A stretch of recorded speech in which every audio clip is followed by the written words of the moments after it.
अब average cost के curve की अगर हम बात करें तो हमें पता है एवरेज कॉस्ट जो होता है वो एवरेज फिक्स कॉस्ट और एवरेज वेरिएबल कॉस्ट का जोड़ होता है। इसको जोड़ के हमें एवरेज कॉस्ट मिलती है।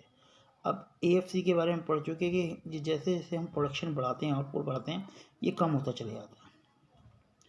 एबीसी के बारे में पढ़ा कि पहले ये कम होता है, फिर एक लेवल के बाद ये इंक्रीज़ करना शुरू कर देता है। तो जब इनको जोड़ेंगे, जब ये दोनों कम हो रहे हैं तो ये भी कम होगा। लेकिन जब ये तो कम हो रहा है लेकिन इसने बढ़ना शुरू कर दिया, उसके बढ़ने का रेट जो है उसके कम होने के रेट से ज़्यादा है। देखो ये 1 यूनिट बढ़ रहा है और ये 0.6 पैसा कम हो रहा है, तो इनका जोड़ क्या होगा, डिक्रीज़ करेगा। तो यहाँ तक तो ये डिक्रीज़ करता है, उसके बाद ये इसके बाद इंक्रीज़ करना शुरू कर देता है। तो एवरेज कॉस्ट की हम बात करें तो ये भी हमारा यू शेप का ही होता है। पहले कम हो रहा है यहाँ तक और यहाँ के बाद बढ़ना शुरू करते हैं, फिर ये इंक्रीज़ होता चले जाएगा।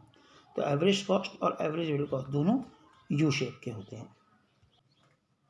अब एक बहुत ही इंपॉर्टेंट क्वेश्चन है, कई बार एग्जाम में आता है कि भाई average cost, average variable cost और एवरेज फिक्स कॉस्ट के बीच ग्राफिकली रिलेशन शो करो। तो पहले हम कर्व की बात करते हैं। देखो हमने पढ़ा था कि एएफसी जो डिक्रीजिंग रेट से होता है, तो देखो ये ऐसे गिरता हुआ बनता है और कभी टच नहीं करता।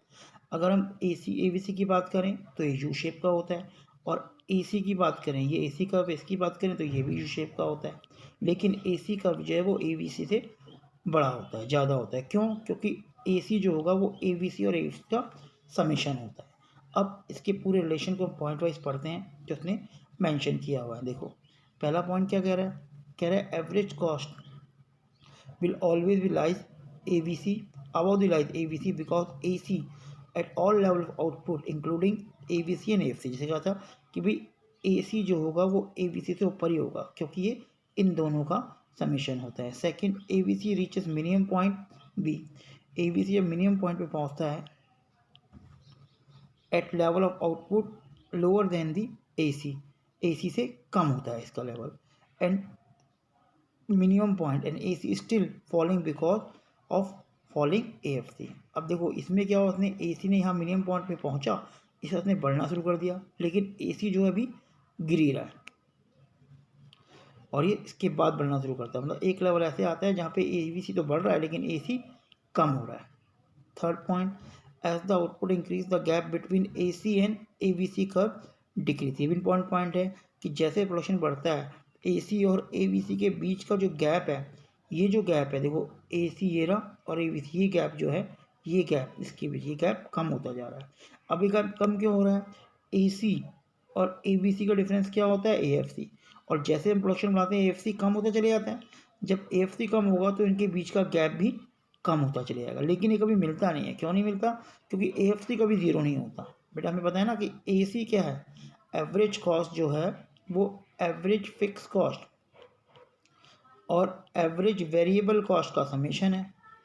अब जैसे प्रोडक्शन बढ़ाएंगे तो AFC कम होते चले जाते हैं, तो जितना कम होगा उतना AC और AVC का गैप कम होता चले जाएगा। लेकिन ये कभी जीरो नहीं होता, अगर ये जीरो हो जाएगा दोनों बराबर हो जाएंगे, दोनों को कट करेंगे, लेकिन कभी एक दूसरे को टच नहीं करते। क्यों? क्योंकि इनका डिफरेंस AFC होता है और AFC कभी जीरो नहीं होता। ये बहुत इंपॉर्टेंट पॉइंट है बेटा, ध्यान रखना।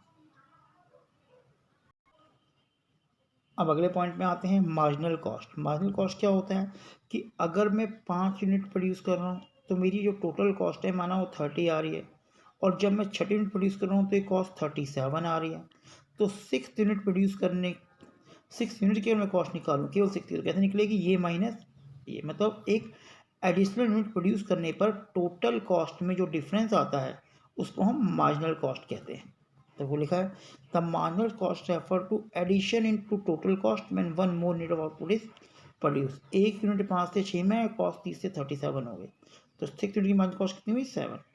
Correct, TC is producing 2 unit 200, TC is producing 3 unit 240, तो 240 माइनस 200, तो थर्ड यूनिट की जो कॉस्ट है वो 14। इसका फॉर्मूला होता है MCN TCN TCN minus 1। N का मतलब यूनिट होगी, माना N 7 है, मुझे 7वीं यूनिट की मार्जिनल कॉस्ट निकालनी है।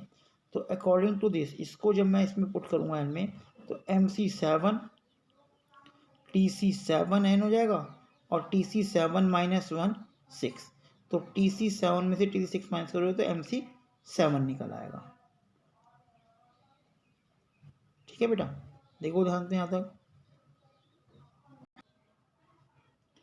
अब अगर हम मार्जिनल कॉस्ट के शेप की बात करें डायग्राम के बेस पे, तो अगर आप इसे पुट करोगे तो ये भी यू शेप्ड का ही होता है। जैसे एवीसी था, एसी था, वैसे ये भी, और उसका भी reason law of variable proportion होता है। देखो लिखा हुआ है marginal cost can be calculate both the TC and TVC, दोनों से कैलकुलेट कर सकते हो, क्योंकि जो टीसी में डिफरेंस होगा वही टीवीसी में होगा, क्योंकि फिक्स कॉस्ट तो फिक्स्ड है। कह रहा है एमसी यू शेप्ड का होता है due to law of variable proportion. देखो वही रीजन आ गया, law of variable proportion. Initially, unit of variable factor are employed next factor which yield increasing return. पहले increasing return आता है, यहाँ तक increasing return है और उसके बाद decreasing return है। तो तीनों जो यू शेप के उनका reason law of variable proportion को ही आप लिख सकते हो मेन पॉइंट।